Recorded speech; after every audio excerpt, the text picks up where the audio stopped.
안녕하세요, 모세입니다. 논란 해명 없이 나온 테라 2.0 홍보를 나서서 이제 권도영 대표가 지금 테라 폭락 사태로 전 세계에서 비판이 지금 자자한데요. 결국에는 루나 2를 만들어서 거래소에 상장을 시켰네요. 국내 5대 거래소들은 새로운 루나 코인을 에어드랍 지원을 해주는데 상장되는 것은 아니라고 선을 그었습니다. 신뢰가 땅바닥으로 추락하고 여러 블록체인 관계자들이 일하고 싶어 할까 싶네요. 루나 사태로 암호화 자산에 대한 법률이나 각국의 CBDC가 보다 더 빠르게 진행될 수 있을 것 같다고 하는데요. 한국은 6월에 CBDC 2차 테스트가 끝난다고 합니다. CBDC는 중앙은행이 발행하는 종이 화폐를 디지털로 발행하는 것을 말합니다. 미국 상원 의원들 미국 앱스토어에서 디지털 위안화 사용 금지 법안 발의, 미국 공화당 상원 의원 3명이 미국 내 중국 CBDC를 사용 제한하는 법안을 발의한다고 합니다. 중국 공산당은 디지털 화폐를 활용해 사용자의 금융활동을 감시하고 통제할 것이라고 중국 공산당에 의한 미국인에 대한 금융감시와 통제가 불가할 것이라고 얘기하네요. 중국은 CBDC 준비 작업이 거의 다 끝났습니다. 올해 2월에 열린 베이징 동계올림픽에서 외국인들을 상대로 디지털 위안화 시범 사업을 하고 중국 안에서 이제 주요 도시를 지정해 가지고 계속해서 CBDC 모의 테스트를 진행하고 있어요. 그래서 CBDC 상용화가 현재 미국보다 앞서갈 수 있다고 생각하는데요. 미국 입장으로는 마음 놓고 볼 수 없는 입장이죠. 피터 시프, 이더리움 $1000까지 하락할 수 있다. 대표적인 비트코인 회의론자 유로 퍼시픽 캐피탈 CEO가 헤드앤숄더 쌍봉 패턴을 근거로 이더리움이 $1000까지 이제 하락할 수 있다고 진단하고 있습니다. 비트코인은 $8000. 어제도 얘기 드렸던 다보스 포럼에서 얘기가 나왔죠. 현재 뭐 차트를 보면 저 구간을 지나 노란색 지지선을 향해 간다면 정말 무시무시할 것 같습니다. 이더리움 제발 살려줘. 암호화폐 파생거래 플랫폼 비트맥스 공동 창업자 아서 헤이즈도 최근에 이더리움이 $1300가 되면 산다고 얘기를 했는데요. 이 사람들은 내리기만을 기다리고 있는 것처럼 말을 하네요. 반면에 영국계 대형은행 스탠다드 차타드에서는 이더리움 가격이 단기적으로 $35,000까지 오를 것으로 전망하고 있습니다. 지금 매도세에도 불구하고 기간 자금은 계속해서 암호화폐로 유입이 되고 있다고 설명하고 있네요. 펀드 스트렛 디지털 자산 전략 책임자가 곧 큰 변동성이 예상된다고 투기적 알트코인 비중을 줄여라. 연준의 금리 인상, 양적 긴축이 위험 자산에 여전히 이제 부정적 영향을 미치고 있다고 강조하고 있습니다. 장기 전망은 여전히 긍정적이라고 올 하반기 초에 기류가 바뀔 수 있다고 이제 이야기했습니다. 투기적인 알트코인은 시총이 작은 알트코인을 말하는 것 같아요. 시총이 작은 코인들이 갑자기 100% 이상씩 펌핑을 하니 대중들이 이런 코인들에 투자를 이제 하고 싶어 하는 건 사실이죠. 그러나 이제 경쟁력 없는 코인들은 CBDC가 도입될 때쯤에 이제 매우 힘들어질 수 있다는 얘기입니다. 이더리움 공동 설립자 비탈릭이 루나 테라 사태를 이제 비판하고 나섰습니다. 연 20%에 가까이 수익을 주는 이런 투자 상품은 진짜 없다고 말을 했어요. 연 이자 20%를 줄 수 있는 투자 상품은 한마디로 사기라는 소리죠. 도이치은행 애널리스트는 비트코인이 계속 상승할 것이라고 이제 그렇게 뭐 얘기를 합니다.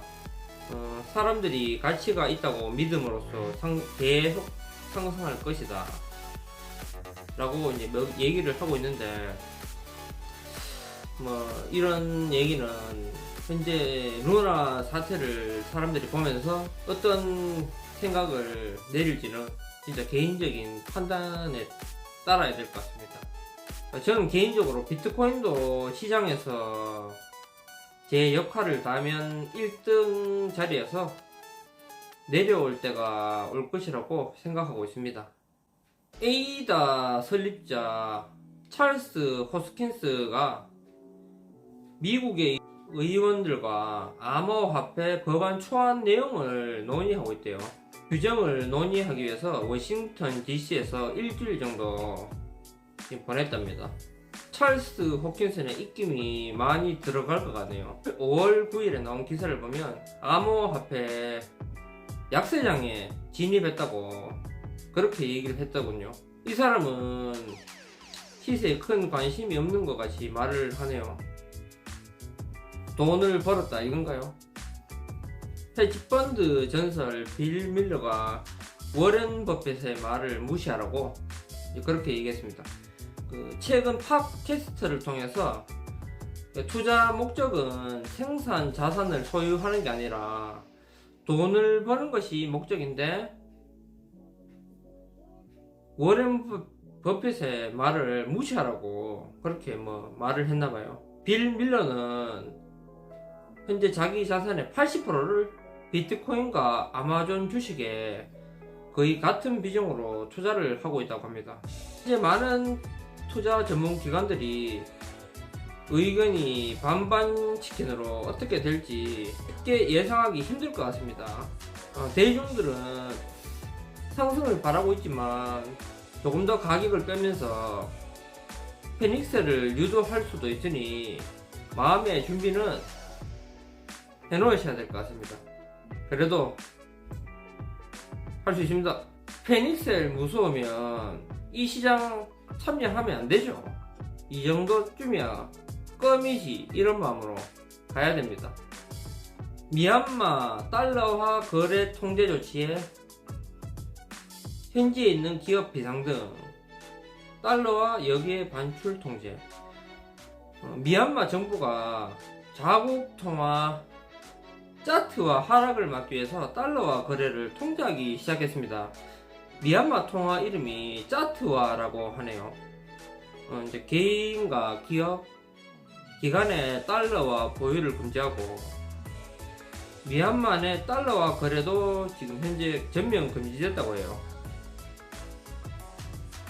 모든 자국에서 달러와 송금도 중지된 상태라고 합니다. 미얀마 중앙은행이 지정 환율로 정한 달러당 1850짜트로 환전을 해야 한다고 하네요. 미얀마가 얼마 전 군부가 장악하면서 자기네들 마음대로 지금 하고 있는 것 같습니다. 미얀마에 연간 183일 이상 거주한 외국인에게도 동일하게 적용된다고 하네요. 이제 현지에 계신 분들이 조금 손해를 볼 가능성이 큽니다. 환전 시기나 방법도 개인이 선택할 수 없으며 계좌를 개설한 주거래은행이 중앙은행 지시를 받아 강제로 실시합니다. 미얀마 사람들도 암호화폐로 들어올 수밖에 없는 것 같습니다. 현지에서 모든 달러화의 해외 송금은 외환감독위원회의 심사를 받아야 되고, 외국인 투자 기업의 자본금 또한 회수와 배당금 송금도 통제 대상이 됐다고 합니다. 해외 송금을 할 때마다 심사를 받아야 된다고 하니 현지에 있는 기업들 입장으로는 정말 힘들 것 같습니다. 이제 미얀마에 들어간 외국 자본들이 당분간 답답한 상황이고, 달러가 부족한 나라들이 점점 많아지고 있죠. 미국의 달러가 글로벌 국제 통화로서 목숨을 부지할 날이 얼마 남지 않은 것 같아요. 달러를 사용을 못하는데 어떻게 글로벌 통화가 되겠습니까? 미얀마 같은 나라들이 생기는 걸 보면 암호화 자산을 쓰려고 개발도상국들이 이제 이러고 있는 겁니다. 사실 모든 일에는 단계가 있고 순서가 있으니 많은 나라들이 쓰는 디지털 화폐가 등장할 때가 올 겁니다. 중국, 선양 2달 만에 봉쇄 풀려. 우리도 뭐 2년 동안 코로나 때문에 답답하게 마스크 쓰고 뭐 영화 보러 못 가고 뭐 맛있는 음식 먹으러 못 가고 해외여행 못 가고 진짜 친구들, 가족들 자 이렇게 못 만났지만, 그래도 이제 조금 풀리니까 저는 개인적으로 친구 한두 명 친하게 지내는 사람은 만나고 있습니다. 중국은 그래도 이제 공산당이니까 조금 더 해야죠. 2달 동안 이제 갇혀 있었는데 이제 얼마나 답답했을까 싶네요. 28일부터 어제입니다. 사우나, 안마, PC방을 운영 재개를 시작하고, 종사자들이 이제 백신 접종을 완료하면은 이제 재개를 할 수 있는 것 같네요. 중국이 이제 봉쇄를 풀면 이제 공급적인 측면에서 저는 이제 좋은 소식이라고 할 수 있을 것 같은데요. 제가 몇 달 전에 캠핑카 박람회를 갔었는데, 그 차를 주문하려고 하면 10개월을 기다려야 된다고 하더라고요. 차가 현재 지금 수입이 잘 안 되고 있고, 외국에서 이제 차를 가져와야 되는데, 지금 뭐 중국이나 저런 데서 코로나 봉쇄를 하고, 뭐 여러 가지 뭐 부품이나 뭐 자동차에 들어가는 뭐 이제 그런 장비들이 물건이 부족하겠죠. 그런데 이제 코로나로 인한 이제 제한이 풀리면서 이제 사람들이 캠핑카는 좀 많이 사려고 이제 하더라고요. 물건은 없고 수요는 많으니 캠핑카 가격은 이제 점점 올라갈 것으로 이제 보고 있습니다. 아무튼 이제 중국이 봉쇄를 푸는 게 중국 입장으로 생각을 해보면 중국의 물가는 더 올라갈 수밖에 없다고 생각합니다. 겉으로는 코로나 봉쇄를 했다고 하지만 중국 정부는 빠르게 이제 올라갈 수 있는 물가에 대한 생각도 염두에 두고 있었을 거예요. 많은 나라들이 달러가 부족해지고 그 문제에 직면은 하고 있다는 것을 이제 알 수가 있는데요. 미얀마에 진출한 한국 기업이나 중국 쪽에서도 이제 들어간 기업들이 이제 많이 있을 거예요. 그 기업들 입장으로는 미얀마 정부에서 시키는 대로 하기 싫죠. 물론 기업 활동을 하려면 미얀마 정부에 어느 정도 맞춰줘야 되지만, 미얀마 정부 쪽에서 모르는 우회로가 있다면 기업들 입장으로는 어떻게 하실 거라고 생각하십니까? 쉽지는 않겠지만 그 우회로를 이용해서 어떤 결과를 내보려고 시도할 수도 있습니다. 그게 암호화 자산이 될 수도 있는 거죠. 달러라는 긴축 화폐가 이번에 찾아오는 위기에서 많은 문제점들을 노출하고 결국에는 자연스럽게 디지털 화폐로 이동이 시작된 것이 아닌가 저는 생각해 봅니다. 미얀마 입장으로는 달러가 없는데 어떻게 달러를 쓰겠습니까? 스리랑카, 미얀마, 베네수엘라 같이 이런 나라들이 많아지면서 달러는 점점 점유율을 잃고 있다고 생각이 드네요. 마지막으로 코인 가격에 대한 제 생각을 한번 말씀드리자면, 저는 요즘에 거래소에 안 들어가 봅니다. 다만 저는 지금의 코인 가격이 너무 싸다고 생각해요. 그래서 더 낮아진 가격이 올 때를 대비해서 팔자는 생각은 저는 반대의 입장입니다. 여윳돈으로 조금 더 사실 수 있는 분들은 조금씩 분할 매수를 하면 어떨까 생각을 하고 있고요. 욕심이 과하면 뭐든지 안 좋은 일이 생깁니다. 저는 뭐 이 정도만 해도 코인 가격 오르면 내가 원하는 돈 벌 수 있는데, 이런 마음으로 기다리고 있습니다. 궁금한 점 있으시면 댓글 부탁드리고요. 영상 시청해 주셔서 감사드립니다. 내일 하루도 행복하시고요. 구독, 좋아요, 알람 설정 부탁드릴게요. 감사합니다.